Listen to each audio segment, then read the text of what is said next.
No Should I errors. press? No, we're good to go. Oh, We are live now. Hello and good evening from the Gold Coast. I'm just going to tap into my phone and we are crossing live. There we go. So make sure that we've come on. Maybe not. We're streaming live. Yes, we are. Awesome. Welcome to the show, guys. Tonight, let's talk about ice live from the Gold Coast, where we're stepping into some new ground here, guys. So please click share on your Facebook page tonight because people are going to want to hear the story. So, Christine, hello, welcome. It's good to have you. Thank you. We get a flower. That's beautiful. Mwah. I hope you're well, sweetheart. We are stepping into new grounds today, so I would like you to please click share on your Facebook page so we can get more interaction. We get people coming on board to hear the message today. But today's a special show. As you can see, we've got like 4 of us online. Usually there's only 2. I'd like to introduce you all to Bonnie. Say hello, Bonnie. hi. Awesome. Thanks, Christine. She's sharing now. So Bonnie's co-hosting tonight with me. So make her feel welcome. Yeah. She's going to be doing some hosting of the Let's Talk About Us shows moving forward. So she's been working in the background helping set up shows and interviews and stuff. And so tonight's her first night. So please make her feel welcome and share because we want this message to get out there. We want people to understand addiction, understand the journey, and understand how to help people transition from that entrapment into a life worth living. Yeah, and so Bonnie, any news today from you're creating our newsletter? So any news today that you want to share online with people? Anything particularly that stands out? Just we've got the walk coming up in November on the 18th, and I've made a flyer for that one, so that's out there. We could really do with some people jumping on board with us for that. Yep. So if anybody sees that flyer flying around, just share it if you can. Awesome. Yeah, So other than that, no, I don't really, there's nothing really else that stands out. Awesome. So November the 18th is the date for the Walk Against Ice. You can walk wherever you are. We're going to have it live on our webpage very, very soon. And next week we should have it live on our Facebook. So you can log in and you can click in and join the Walk Against Ice. It's happening on the Thank Gold you, Coast Gavin. event. But it is happening all over Australia. So you can actually join and walk wherever you are. So it's a new initiative where we're making it a little bit different this year, and we want you to be part of it so you don't miss out. So wherever you are around Australia, you'll be able to log in and walk with us live across Australia against ice. So It'll be the Gavin, National Walk Against Ice, Walk Where You Are. that's what it's called. Walk where you are. Awesome. So look forward to having you all on board. Please share it when we put it out there. It'll be out next week, the event. So without further ado, we want to get on to this story. I'm super excited to introduce our guest. Do you want to introduce them, Bonnie? Oh, we have Anita and John tonight. Awesome. Hi. Welcome, guys. Thanks for having us. Thanks for having me. So good to have you on board, guys, because I know a little bit about your story, and I do fellowship with your son and you guys at church. So I heard a little bit about the story, but I'm not really too familiar with the whole journey. And guys, today, everybody out there, today, the reason we're sharing is so that others can learn, from things that work, that don't work, and to hear that you're not alone in this. Addiction can happen to anyone, and that there is support out there. And so, without further ado, I just want to hand the platform over to you guys, and maybe I can start with some prompting questions that can get the conversation going. Guys, this is a live interactive show, so please welcome, ask your questions, put them up there. We might not get to them straight away, but we will get them to them throughout the show. And if you know anybody, any parents that might be helping their loved ones through addiction, share the link with them, because it really does. Awesome. Can't wait to march with you guys with the Anti-P ministry. Mwah. I can't wait to. How do you do that? You put it on the bottom of the. That's awesome. It comes up down the bottom really like. I didn't do that. There's magic. We thought you did. It wasn't me. It was Gavin. He's very, very clever. So we look forward to the walk The more again. technological one. Yes, it was. So without further ado, I want to hear a little bit about the background, John and Anita. Like, I know your son went through addiction, and he's all good now. But paint us a bit of a background on his story or your family dynamics and how it was, I guess, growing up. Were there other siblings in your family? Did they go through addiction as well? Like, how did it look?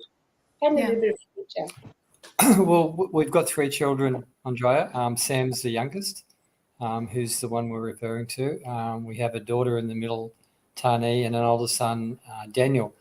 The other 2, our daughter has never, to my knowledge, delved into any type of drugs. Our older son, he has, but not in a great way. So Sam was really the only one that it grabbed hold of. It got its hooks into him. And, yes. And me.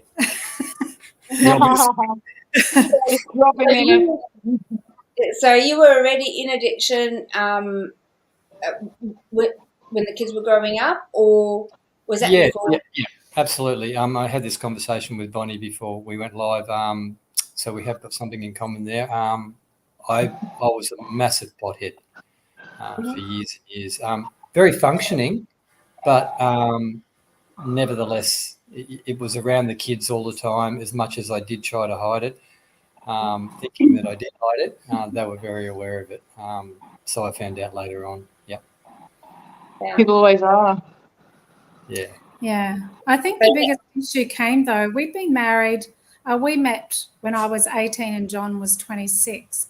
And I had my first, we had our first child together probably 9-10 months after we met. So it was not, the most ideal situation. So the relationship wasn't smooth sailing all the time, as you can imagine. Married at 20. By the time we had Sam, we'd been through the death of a parent and another relative. We'd had a miscarriage and a stillborn. So there was a lot of stuff going on, which happens in families.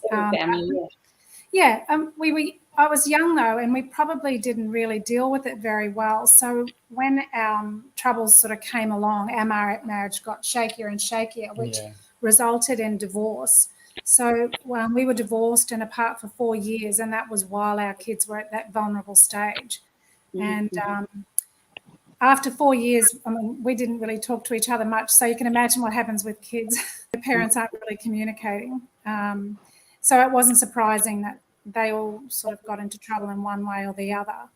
And then after 4 years, our youngest ended up, it was funny because he was the one who got into the most trouble and did the most stuff.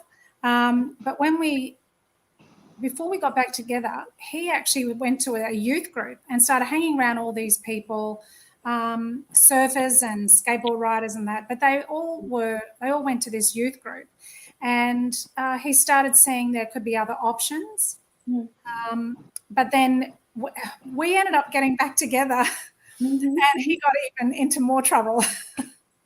Wow. He really.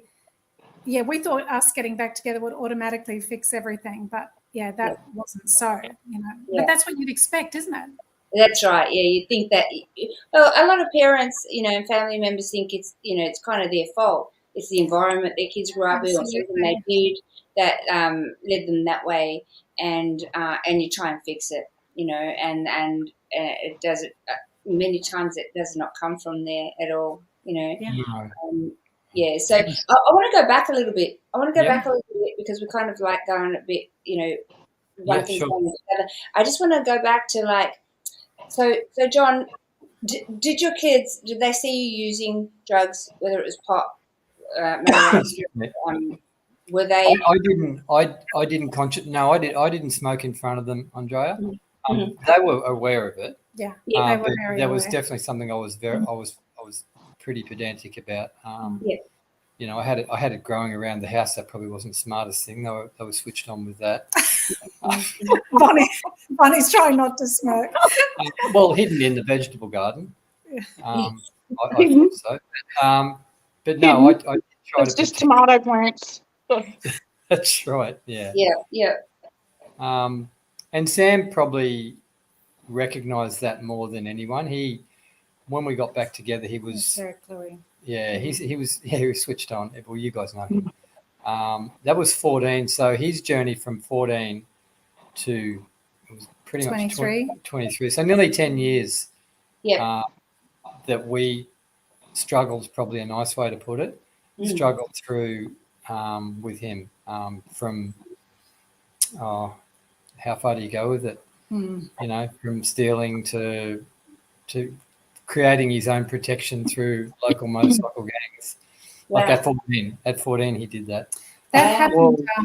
One of the kids he started 14. hanging out with was actually using the younger kids to.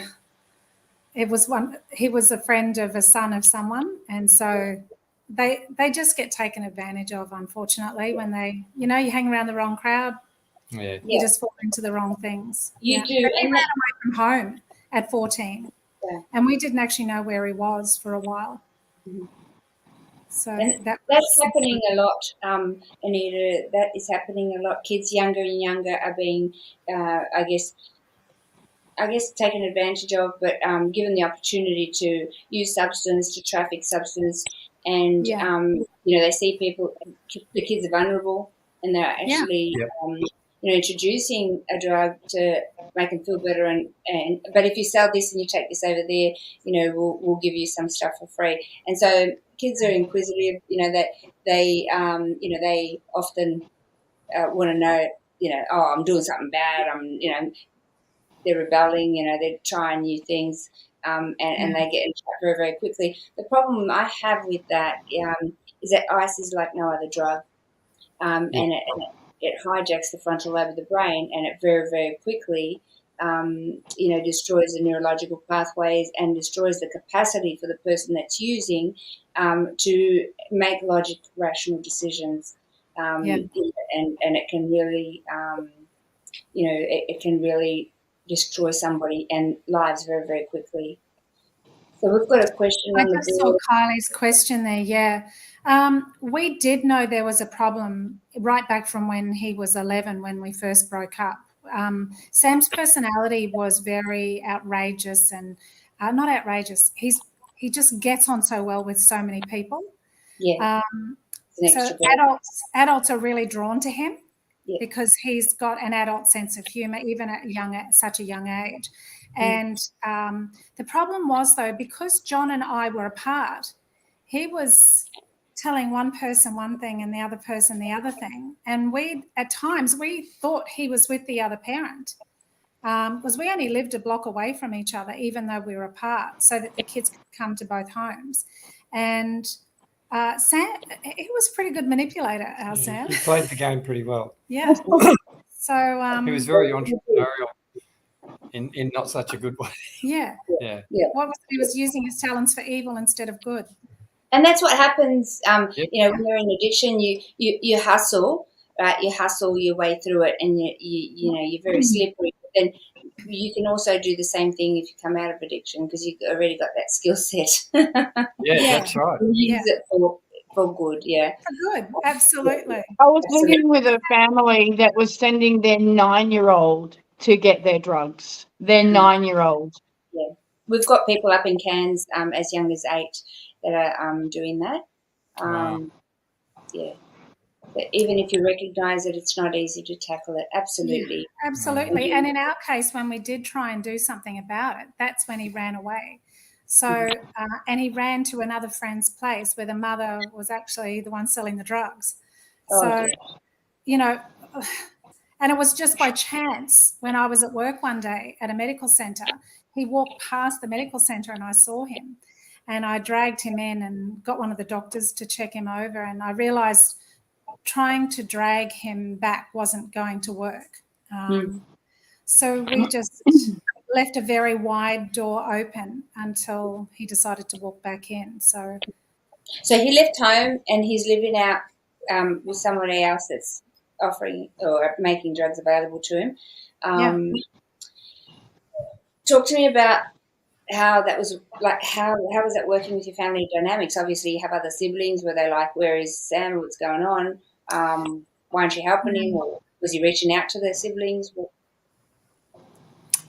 No, not so much. He was in his own lane, Sam.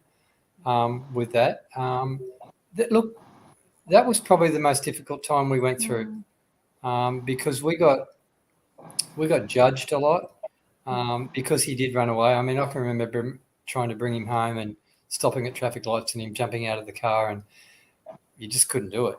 You know, he was below age for the police to be involved, so to any serious level. So that was a time that it was probably the toughest for Anita and I.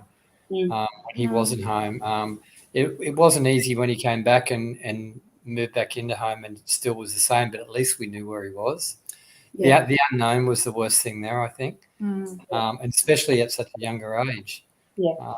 And again, the judgment from people, that was a bit weird. I mean, it never sunk me too badly, but you're still concerned about it when people look at you and go, you know, why don't you pull your son into line? Well, yeah, I would if I could, but you know, he keeps slipping through our fingers. Yeah, and I mean, I ran away from home at 15 myself. Drugs wasn't an issue for me. But so I don't know where Sam got it from, really. but I know what it's like if you want to disappear. Yeah. Yes. I know. It's very easy to disappear as a child. So I realised more importantly it was making sure he knew the door was open and he wasn't being hunted down, but his welfare was our top priority, and he did know that. We had rules in the house too, and that was something he just didn't want to abide by. Yeah, that's right. Yeah, because he was, using substance, and he wanted to do it his way. Yeah, absolutely. A question: did you actually have a conversation with him, like, about using drugs? Obviously, you would have sat him down and gone, "Hey, why are you doing this?" Or did you actually confront him about it? Oh, yeah. There was a lot of confrontations. There was a lot of coming to the table and, this is it, Dad, Mum, I'm going to change. Look, I've lost count with how many of those times we went through. But the beauty of that was there was an ultimate time when things did turn around for him. And that's why we're sitting here sharing this now. It's nothing short of a miracle. And I'm just seeing what Alana is saying there. It got to the point where ICE was more important to him than my safety and well-being. And, the thing is, they actually do get to that point where they're not even thinking straight. It's not even against you anymore. And sometimes it's the shame of what they're doing and the fact that they can't stop. It's really hard. ICE wasn't Sam's issue. But we've had to do that walk with a couple of other people, so we do know that particular walk. Yes, so it's a really hard one. I know I've got a relative who's been going through something terrible with her son, same situation, threatening her life, all sorts of terrible things. So, it's a horrible feeling as a parent when, even when they're older and it's still happening. It's you just feel so lost in it, don't you? It's helpless. Helpless. It's no way out. So it's a horrible situation to go through. Yeah, I can't even imagine how my parents felt for the last 25 years, to be honest. Absolutely. Like even though like I was just smoking bongs, like it's never, it's still like, it still had a hold on me. Like I was high functioning, but it's no words. It's not the real world, is it? No. No, it's not, like, it's really not. This I is think, the real world. yeah. Yeah. But I think as a parent too, you do question, have I done something wrong? Did I set this up? Did I start this? Was this, could I have prevented this? Could I have done this? Could I have done that? How am I going to get to that?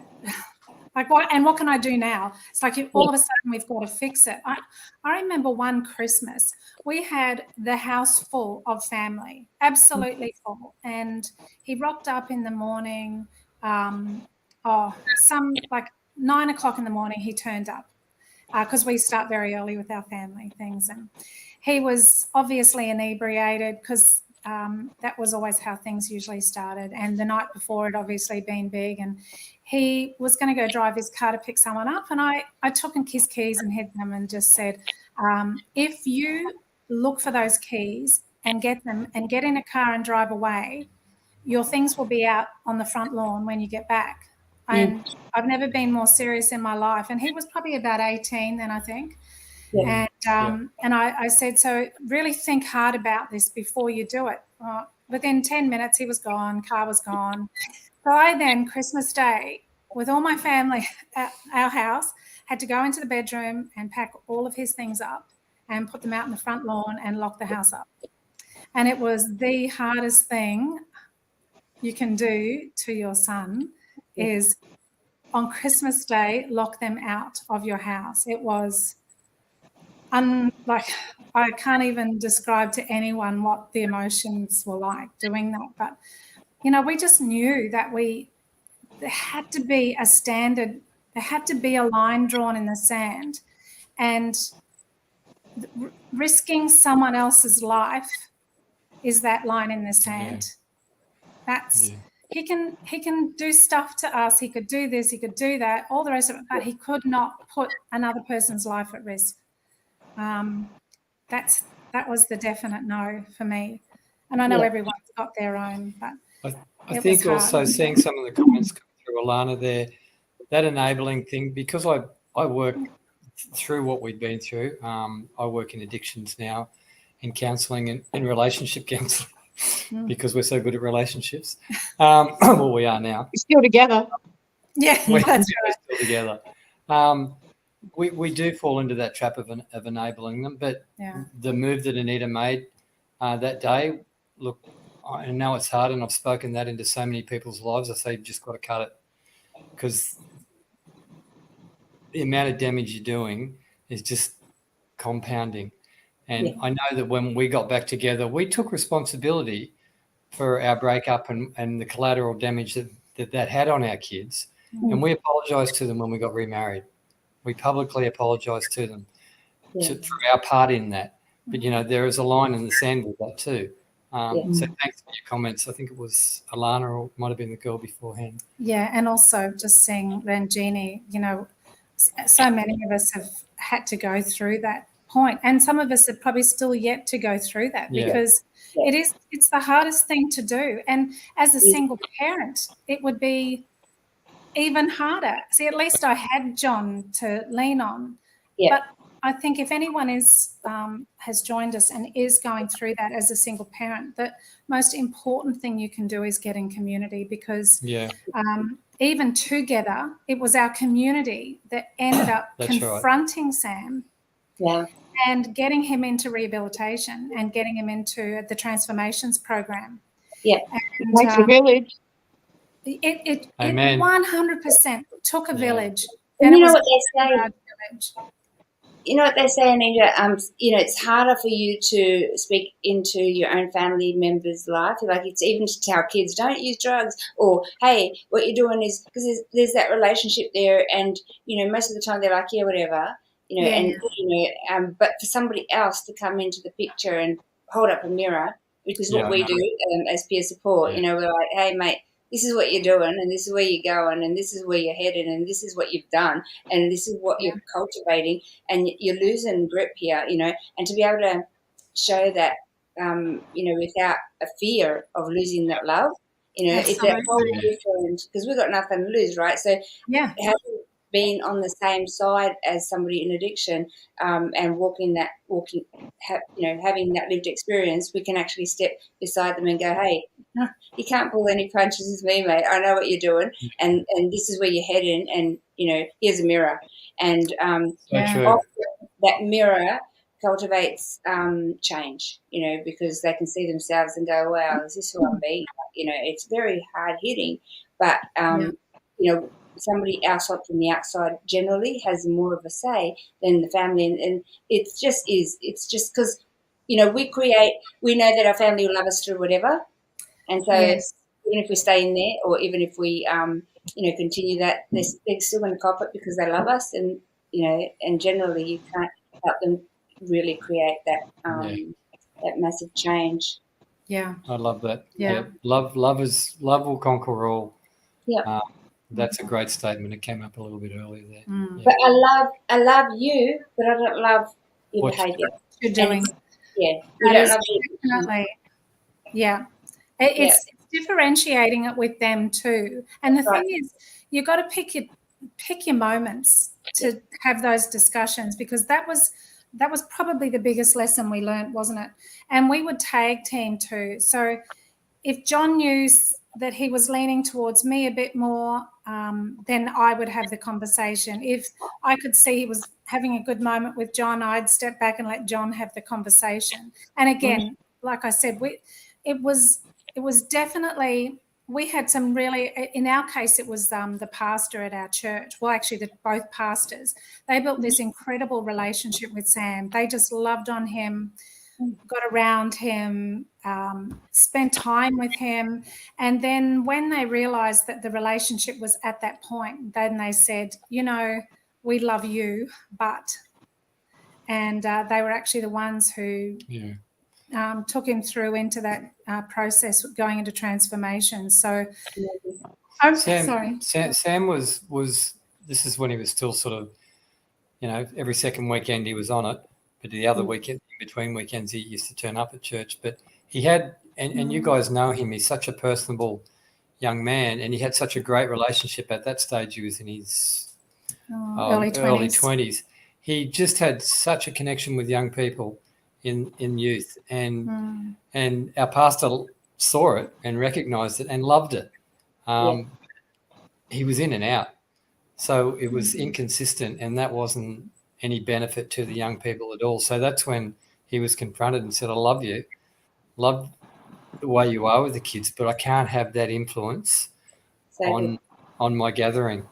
You either get yourself sorted out or get lost. And that was what the moment. Hey, that hurts more than anything. It really hit him. That's so critical, and I want to talk a little bit about what our peer support people do, right? So exactly what they did with Sam is what our peer support people do, right? So we sit with them, create a relationship, right? If they want help to change their lifestyle and create a life that they really love, it has to be done. You need to understand the cycle of addiction, like you said, Anita, knowing the right timing to have the right conversations. What does that look like, right? So the cycle of addiction, are they in contemplation stage? Will they even hear your voice? It needs to be done at that time of contemplation, when they are like, I don't want to do this anymore, I've had enough, right? So then you can actually have the right conversation. We teach families, we teach people how to do that. So we have a training called Substance Abuse and Mental Health Intervention. It's a 2-hour online training. People can learn through a video module how to, one, understand the cycle of addiction, understand contemplation stage, and understand how to have that conversation. Like it is critical to know how to do a cost versus the benefits. What's it costing you to stay in this lifestyle? You've had enough, or it's costing you this. Let's write it all down. What are the benefits of actually, staying in this? And you'll find when you do a cost versus benefits in both scenarios, the list that of the cost is huge, but then you can just hold it up. Yeah. This is what it's costing you. You're choosing to stay in this, and you're pretty ready. And from that training, we teach you how to put a plan in place to help your loved one, because you got to be ready. They're in Oh, contemplation stage. absolutely. Let's create that change, and our peer support people come alongside and go, okay, well, here's what's possible, right? Let's go in and find out what is it that is the hope in you. What is it that you dream for? What is it that you want out of living? Because otherwise you might as well not be here, right? So, what is it that so your son saw an opportunity to step into something that he loved doing, and he had to make a decision then, right? At that point, Yeah, it was absolutely. either the drug or he's alive. So Yeah. we kind of build that relationship and see, what is it that you loved? Why do you want to get clean for? And then we find that reason and we put it before them. Yeah. And we work with them to achieve those goals for them, to help them achieve. Once you're on your path into recovery and you start to taste recovery, you want it, and it's just a matter of being able to have the right people to have those conversations are the people with relationships, parents, family members, people that are, pastors, people in community that have a relationship with that loved one that might be entrapped in addiction. We've got these tools, guys, let's use them, Yeah, we found the same thing. Even more recently, working with other people, because, like I said, Sam's thing wasn't ICE at the time, so there was a few other different things going on there. But since, with a couple of people, particularly John, walking through very long term, 4 6 years with some of them, and we found that John can catch up with them over and over and over and over. Then one day John will catch up with them with a different person. And that person can say something that John said 25 times to them, but all of a sudden they hear it. And that's what you've got to do, is find that person that they connect with, find that person that they might even look up to a little bit or see them as being valuable. And that was huge. And another big thing too, I think the biggest issue most parents have, and I know even my own parents went through this, they'd keep bailing out because they were worried about suicide. And that is a horrible feeling when you are so constantly concerned, but if I don't do this, if I don't do that, then that's what's going to happen. And we went along to a Wesley Mission lesson in suicide because workshop, and because we just needed to understand it more. And one thing they said is, if it concerns you, ask them outright. And I thought, whoa, no, I'm not, I can't even do that. But they really talked us through that process and made us understand that it will make no difference to a person's decision if you ask them. There is. It was good. And that was a big thing for us, because, we felt empowered to say, okay, we can ask the tough questions. We can do those things. But again, someone else asking might be someone that they admire or thinks really cool or whatever the case is. And I think, like I was saying, it's, there's nothing you can do about it. So asking them if they're feeling that way can be the difference. I hope my oldest son doesn't mind me saying this, but I just remember waking up early hours one morning when he was about 18 and just felt to go and sit beside him on the bed. And I just put my hand on him and he rolled over and said to me, I don't want to be here anymore. I didn't even know he had anything going on. So it is something, and particularly boys struggle with. I know it's not just boys, but there's a certain age where kids just start getting lost and they just don't know whether they're up or down. So that I think it was Alana was saying about, or Kylie, you just love them unconditionally, and you do. We just have to be there. Do what we can. Our intuition's usually pretty spot on with things, and we've got to trust that. Sorry, Kylie, that was a comment from before. Enable love and nothing else. So true. And that's great. We often talk about with family members, put fences of love around yourself as well. Now, that's Yeah. so Oh, critical. absolutely. You know, you can tend to forget. You're in survival mode trying to keep your loved one alive, but you're actually a lot of times, you know, and I'm going to say falling into our traps of, we're kind of very slippery in being able to manipulate situations and stuff. So you do have to place these fences of love around yourselves too in this journey. Absolutely. Self-care is so important. And the kids pick up on you. So if you're walking around in a constant vibe of stress and anxiety, they're going to feel stressed and anxious as well. It's really hard to step out of that and pretend you're okay, because sometimes you do have to pretend you're okay and play a game when they walk in the door and you want to throttle them, but you've got to pretend, that you're okay. And, so you want some dinner? Is everything okay? We're very conscious of that these days through what we do now. So we work in pastoral care with our church, as you guys know, and in counselling, me individually, and Anita and I do couples counselling as well. So we're very conscious of that line or that scale with us. Some days Anita and I walk in the house and we just shut the doors and shut the windows, and we know we need that time out, because when you're dealing with that sort of stuff, it does compound quite quickly on you, especially from a counselling perspective.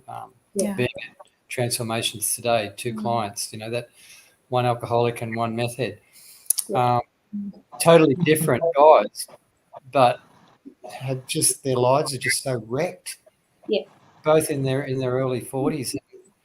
Like you were saying before, Andrea, it's so sad, and it's funny how you walk through that. What you guys do, it was almost word for word, and I actually didn't know that with you guys, but it was word for word what I said with them today. What does this cost you, and where can we go from here? What do you want from here? Forward? One of the guys hadn't seen his 2 children for 4 years, and they're only up in Brisbane. I nearly broke down. It broke my heart.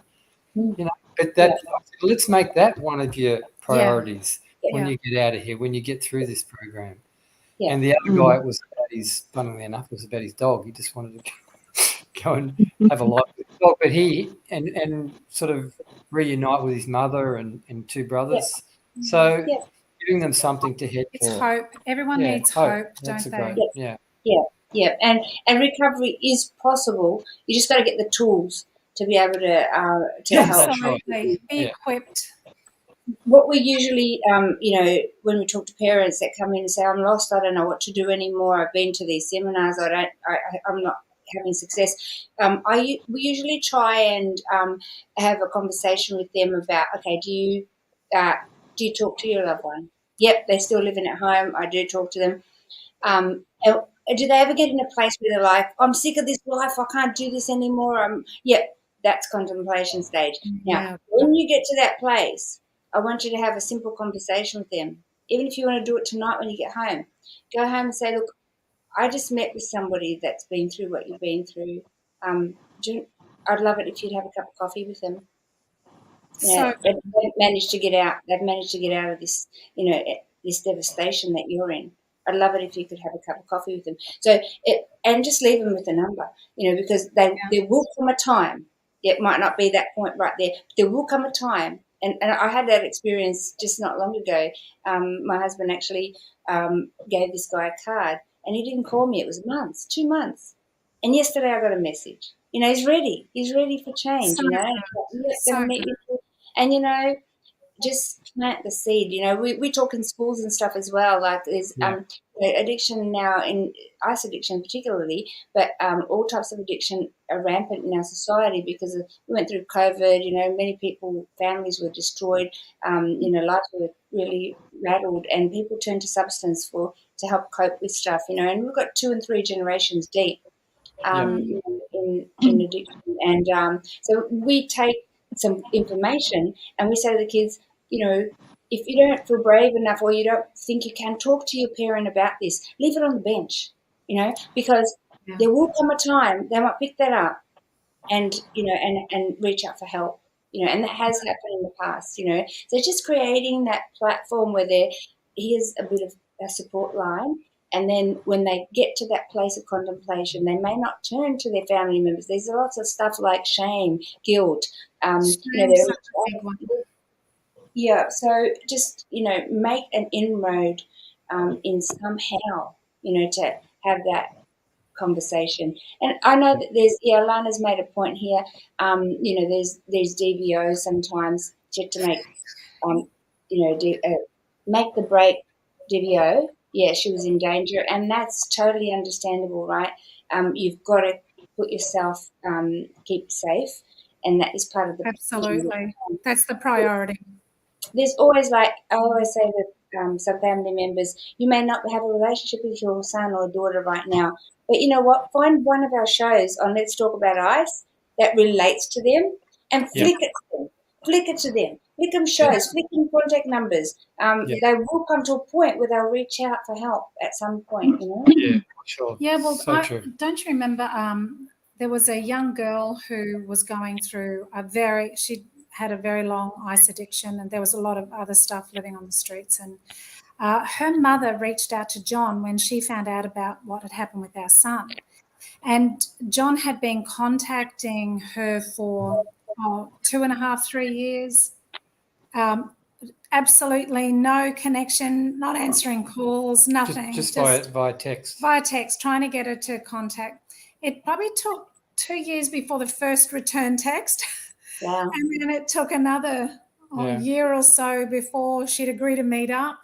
Wow. And but after all these years, we now have a great relationship with her. And but it took so long, and she's been clean now for over 3 years. 3.5 years. 3.5 years. When we were trying to connect earlier on the live chat, just to get it all set up, I've been trying to contact her for 2 weeks. She got herself in a bit of a jam with her recent boyfriend, who's now in jail. Doesn't thank matter. goodness. Don't stop. But she actually messaged me when we were hooking up with you guys on the live, and said, I'm ready to talk now. So it's been 2 weeks, and it was ironic that happened at that time. Yeah. But you're right. It's find that person who can speak into their life, and just don't find the person who won't give up. Yep. Because they're the person you want. You want the person who's not going to give up. You want the person from Let's Talk About Ice. You want someone who is not going to just go, oh, well, they didn't return my call, that's it, it's over. You do need someone who's going to consistently be on your team. That's, again, community. It's getting those people around you. And, if someone makes you feel bad because of what you're going through, well, they're not the person. Find someone else. Yep, that's right, exactly. And there are right people, like people that walk it out, because we've been there. So our peer support people are there to help do that transition. I want to. I don't know what's happening. Bonnie's lying down, isn't she? Bonnie's lying down. Yeah. Wake up, Bonnie. I think her screen's frozen. No, it hasn't. It's just flipped around. She's on the phone. No, I think she's gone flat. So I might just. Okay. I'm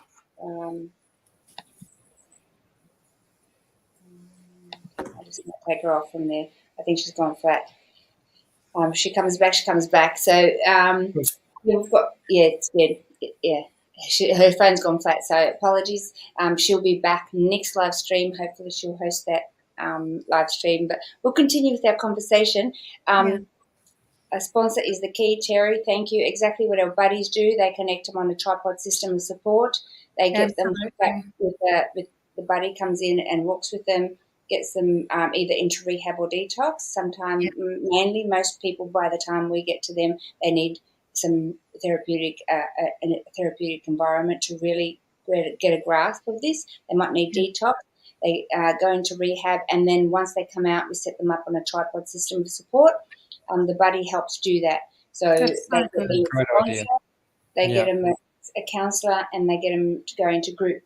And that is the framework of support that all people in recovery should be on, because if you're not, you're wobbling.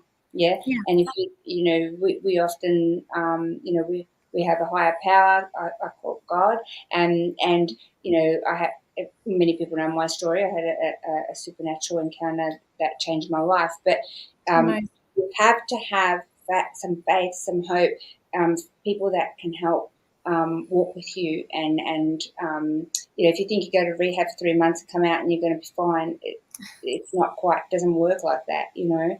And having the families understand that journey and understand what's going on and how to support their loved one is so critical. Yeah. How did you guys? I want to ask a couple of questions. Yep. What was Sam's turning point? And I think you touched on that. He had the option of staying, leading youth. What happened from there on in terms of one, you're using pot there, John.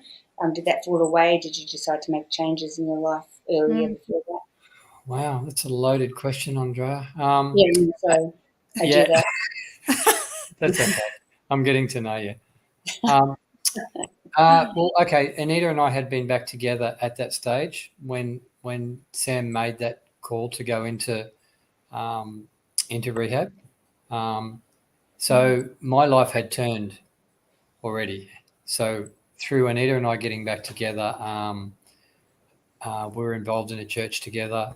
My pot smoking stopped completely.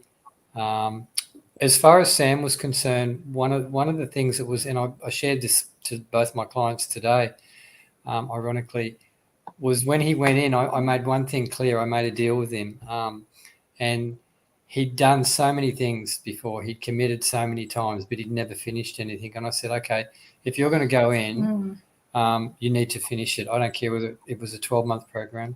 I don't care whether it's 12 months, 14 months, or 2.5 years. I don't care. Finish it. I said, that's the deal with you and I. And he said, okay, I'll finish it. So I knew then that he was serious, and he did slip up halfway through. It took him 13 or 14 months. Yeah, he had to do an extra month. So he was in there for 13 months as a 23-year-old. So I couldn't believe it. I think to answer your initial question, for my turning point was Anita and I. Yeah. We were apart. I felt that's a story all on its own. The devastation I felt from that. I went into depression for a short period of time, but I had the kids with me, so I had to pull myself out of that. And I knew that Anita was always going to be the one, regardless of whether we got back together or not. I knew that she was the one for me. We had children together. So when 3.5 years down the track, that door opened, I mean, we had other relationships, but when that door opened for us to come back together, and it was through a church, it was through a faith, it was like, it was amazing. It was a massive turning point for me. So that journey through getting to know God took a long time, but when it did happen, it happened in a great way, and that just rolled over with Sam's life the way it went, and you know him now. You know the ministry that he has now and what he has in front of him. He's got a beautiful family and a beautiful wife, and we still got to pinch ourselves quite regularly. Amazing. Yeah. I actually noticed someone asked that, how long was he addicted, how long clean? Sam, he struggled from, say, 14 to 23, and he's now 32. So he's been clean now for 9 years. Yeah, probably close to 9 or 10 years, yeah. Yeah, and it was great because he let go of everything that was possibly addictive, not even touch a drink, nothing, which is great. Because I wasn't guilt-free. Alcohol was my poison we all have our own poison, don't we? Yeah. And I think for somebody who's been through addiction, who's got what I call addict brain, and people go, I don't know if that's true, but yeah, it is. I believe it totally. I go back in my life and I see my behaviour and the patterns. They were already in there, whether it was through business, like everything else disappeared, whether it was whatever I was doing, I used to do musical theatre. So I went, every role I went for, I got, because I was like obsessive compulsive behaviour. You already have those triggers, you already have, like I'd clean the tiles of a 60 square house with a toothbrush in between the grout because I wanted it like, OCD was extreme. But I already had those kind of behaviours. It's learning how to, how to hone them in and drive them in a positive direction instead of letting it go down into a negative direction. It's not a bad thing. Like, I love working with Static Brain. I love people that have because they can actually take something and run with it. Great leaders of the world, athletes and people. Oh, absolutely. Brain, So Yeah. I often say to the guys, it's a six sense, that we actually get gifted.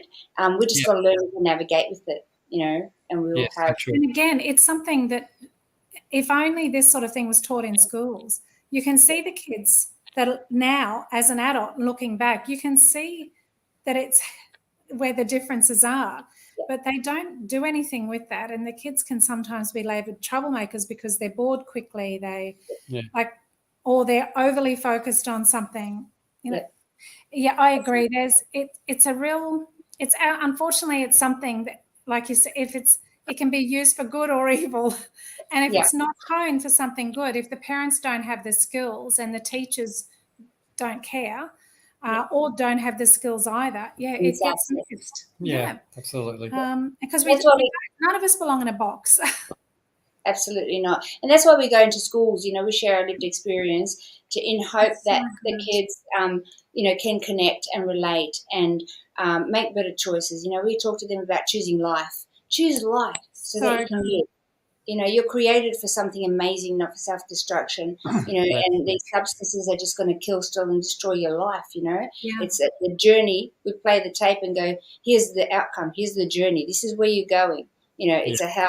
It's an entrapment, and so we hope and we know that these kids, because they talk to us, we know that they're like, I'm going to make better choices. I'm not going to touch that, or I want to get clean. I want my life back, or my family members using it.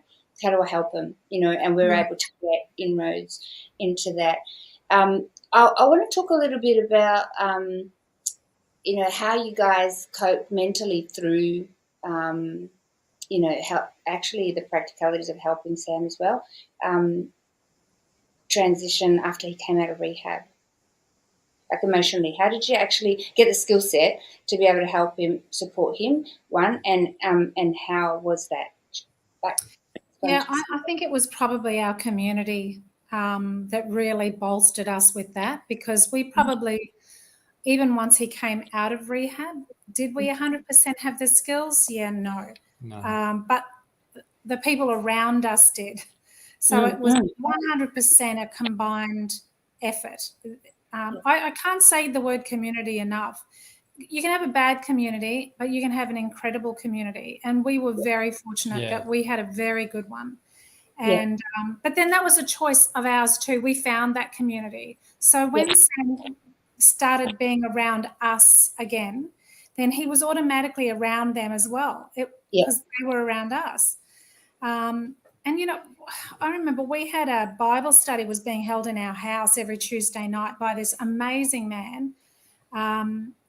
He and his wife actually had spoken into our lives when we got back together, and then they would speak into Sam's. And he was bold with Sam, but he was so loving and kind and gentle and extremely generous with Sam.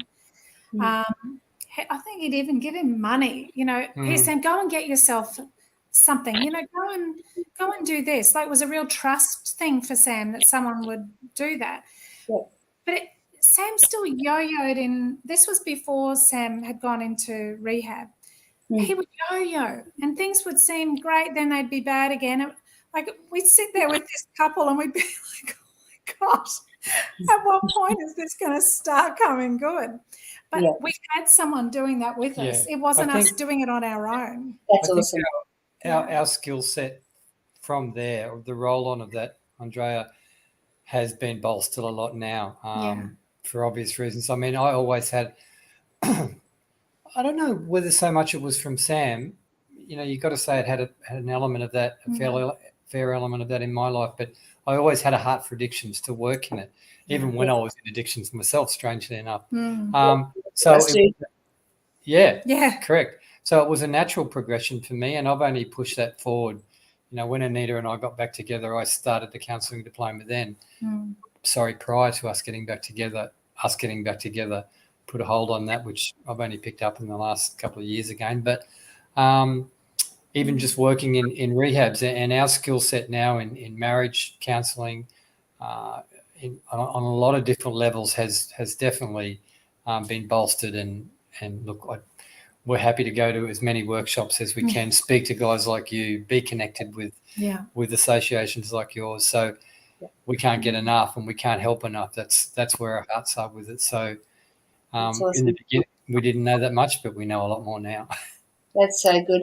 What advice would you give to parents? Because I know we've got some parents online and they are sharing. I'm sorry, guys, we haven't been able to address all the questions, but I am going to tag John and Anita in on this conversation, and you can continue the conversation if you want to have a chat with them. Because John actually runs some counselling for families and for people in addiction. So please feel free. Can you what's the name of the Tranquilla Counselling? Thank you. I got lost for words for a minute. So I'm going to type it up. Tranquilla. Yeah. John at Tranquilla Counselling. Yep. And is there a contact number that people can reach you on, John? 0411 0411 05 4466. 4466. Yeah.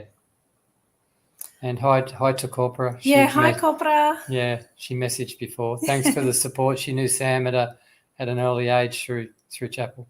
Yeah. And Alana, before you go, you did say you didn't want him in jail from killing you, so you actually put some very strict boundaries in with the DBO. So you do have to do that at times, and but I always try and get in around another way. There's family members, there's friends. If they can somehow connect, even if they're in jail, they can connect with one of our team members. We're happy to start, creating that relationship and have that conversation. But if you're out there and you need some support, guys, if you're a family member, you're going through this struggle, this walk, John and Anita are there. They do have Tranquilla Counselling. They'd be more than happy to take, I'm going to speak on their behalf, more than happy to take calls from people reaching out for help. It's together we can actually help each other, help more people, help you walk through this, because it is a tough thing, Yeah, it is. I think just on an end note, if no one wants to be drug addicted, no one wants that life. It's not anyone's choice to be walking down this path, and we don't know always why it happens and all the rest of it. You can't be alone going through it, but neither can they. Mm-hmm. So we do have to find people that we can leave a card around or do something just so that when that time comes and they are ready, that there is someone, because that time does come. And you got to grab it when it does, nicely and gently, but you do have to grab that opportunity. Yeah. I just want to answer Ranjini's question. Does religion always have to be the out? It doesn't always gel with everyone, especially with different cultures. Absolutely not. But you do need to keep in mind we are a three-part being, okay? We're a spirit, soul, and body. Let's take religion away from the religious platform. Yeah. Being spirit person, we do need to connect with our Creator. So if you go to NA or AA, you will learn that as a fundamental base. That's right. That's been happening for many, many years. It's helped so many people. If you don't grab hold of recovery as a spirit, soul, and body, so you can stop using drugs, and that is, just your body. Just stop using, start feeding your body good things, and just stop using. That is not recovery. That's just abstinence from using. So because you haven't completed the three-part recovery process. Your soul's your mind and your emotions, right? So you have to actually work out your underlying trauma and some of the filters that we see life through and how we digest things that have happened in our past because there's underlying issues there that we need to work on because because that's why we grabbed hold of substance to be able to mask a feeling or an emotion or a trauma. And then you've got a spirit. Now, only our Creator can help heal that spirit. We need to actually let go and say, I can't do this on my own. We're created to operate like that, spirit, soul, and body. So let's take religion off this platform, because that's not what we're about. We're about helping the next person. Absolutely. And we're about peer support. But, if people, the reason people don't actually the reason they keep relapsing, I've noticed over 12 years, is that because they're not actually treating all three parts. That's And right. if you So haven't true. got those three parts, you're a time bomb waiting to happen. You're actually waiting to relapse, because that's how we're made. So no, religion is not, I don't believe, is the answer, but a connection with your Creator and your spiritual self is part of your recovery. Yep. Yeah, I think religion's actually become a dirty word. So we're not into religion either. Like when people talk about your relationship. It's a relationship with my Creator. It's 100% for me. Yeah, I agree. Religion has terrible connotations for a lot of people. Yeah. But it's a bit of a bondage, isn't it? Because what I find is that we people in addiction we want to rebel against the system of control, of being told what to do, and the last thing you want is to say, no, this is how you got to do it to get clean and to get your life back. It's not true. So there's a lot of in-depth conversation that we could have on this topic, but we are up for our 1 hour. Yes, the hour is gone. So we do need to wrap. I am going to tag you guys into the show. So if there's other questions and conversations that need to be had, please reach out to John and Anita, because they will be tagged in. Is there any other last minute? And thank you for joining us again, Bonnie. I know you were flat, so it's good to have you on board. The number for Tranquilla Counselling has come up on the screen, guys, and the support number for AARC is 1-800-NO to I. So I'm going to just typing that in there, or 0481 844 555. Now, if you're a family member that needs support, please reach out. If you are somebody that might be entrapped in addiction and you're going, hey, I don't want to put my parents through this kind of stuff anymore, and I want to create a change. I want to change my life. I want to get on the road to recovery, a life worth living. Please reach out, because our peer support people, like Bonnie, like myself, we're here to help you. We're here to help you get the tools to succeed and to have the life that you love. Yeah, it's possible. Recovery is possible.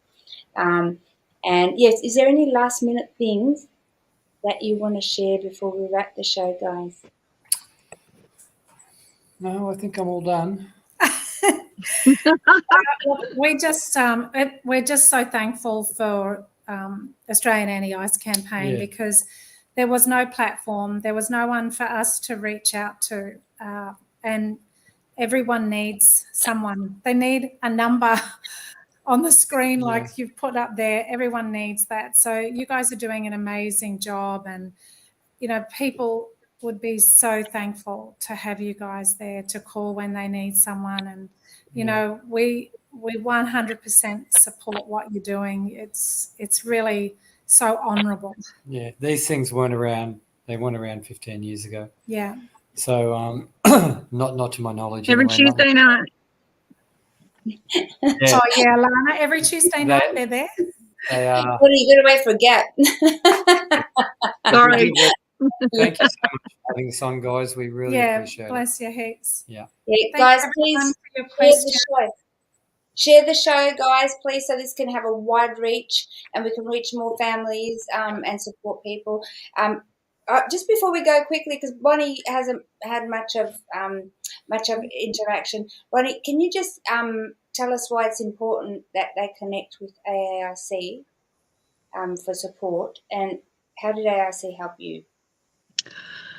Oh, how didn't AAIC help me? If somebody's watching and they're in addiction, they might be contemplating. Look, it's put me on the spot. Look, ARC is the most supportive platform there is out there for anybody on any drug. Like, it doesn't have to be just ice. Like, my poison was cannabis, and like I had been smoking weed since I was 14 years old, and it's not just ice that ruins people's lives. It's any drug. And honestly, if it wasn't for these guys, I'd be dead at my own hands and in hell, or I'd be in prison. And the government, I'm just going to say this right now, the government, they don't do jack to help. They make you call up every day for 2 weeks, and then they don't help you at all. And they try and send you to all these different places that say they're going to help you, and they don't help you. They don't give you the support. They don't and give you the encouragement that you need. They don't have the lived experience that we have. Yeah. We need more people like there, even out there on the streets, helping people. Like, the government thinks they're helping, they're not.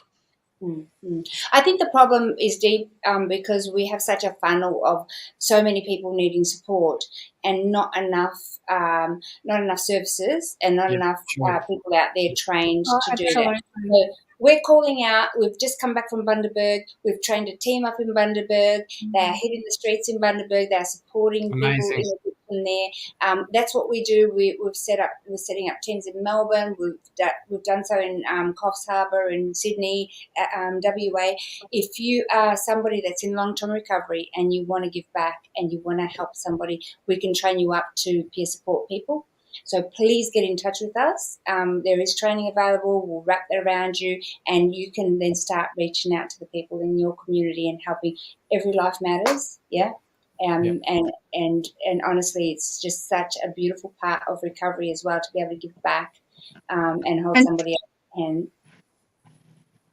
And not only that, we do need financial support. Like, if you can donate, or if you know anyone that will sponsor us, like, we can't keep doing what we're doing to help everybody that we're trying to help, and then the more people that are coming in flocks, like, without that help, like, you know, it's ridiculous, the amount of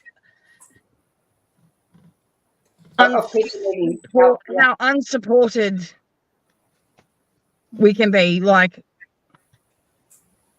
it's just.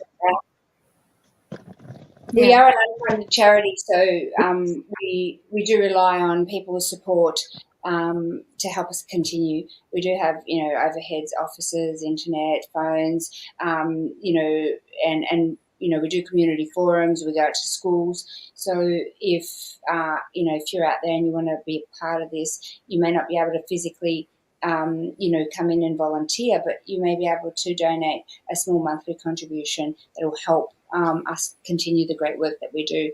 We need your support and to continue and to grow and offer more services, more support, more trained support. So, doing first aid and doing all the training and upskilling that the team need to do, they actually need to go and do college. They need to do training. So all of that costs money. So we can't do it without you guys. Please be part of the change. Let's look at the man in the mirror and say, what can I do to help, and the next generation. Yeah. Guys, we do need to wrap. Thank you so much for sharing your hearts and for sharing your stories. It's really encouraging. Yeah. We really appreciate you. Thank you. We appreciate you. We look forward to having Sam on the show. I think next month he's agreed to come and share, so we're super excited. We'll have both sides of the coin here. We'll have parents. That'll be interesting to say the least. That's awesome. Guys, thank you so much. Thanks, Andrea. Thanks, Bonnie. God bless. Take care. Stay clean. All right. We'll see you next week. Thank you. Bye. Good night. Let's see how we exit here. Leave studio.